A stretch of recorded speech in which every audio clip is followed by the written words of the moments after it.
इंसेंट time में trade bastard system से करा जाता था। यह वह सिस्टम था जिसमें लोग ऑब्जेक्ट के बदले ऑब्जेक्ट का लेन देन किया करते थे।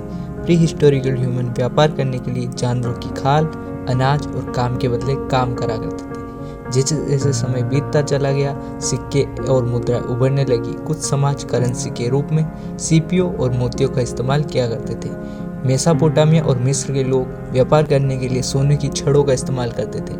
यह एक ऐसा सिस्टम था जिसमें चीज़ों को बार बार तोलना पड़ता था। आगे चलकर लगभग 700 से 500 ईसा पूर्व धातु के सिक्कों का विकास हुआ। अब लोग सिक्कों से व्यापार करने लगे थे। सिक्कों को अब बिना तोले ही गिना जा सकता था, जिससे ट्रेड करना और भी आसान हो गया था। अब दो देश आपस में ट्रेड करने लगे क्योंकि धातु के बने सिक्के का एक मानक मूल्य हुआ करता था।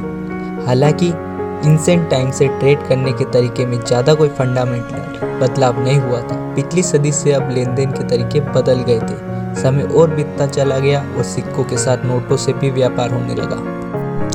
1960 में सबसे पहले ई कॉमर्स के प्रिंसिपल स्टेब्लिश्ड हुए। तब EDI electronic data interface protocol developed हुआ।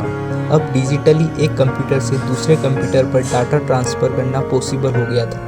लेकिन रुको, सुरक्षा की चिंताओं को देखते हुए 1994 तक इन टूलों को रोक दिया गया था। अब नेटस्केप ने सिक्योर सॉकेटलेस SSL इंक्रिप्शन डेवलप किया।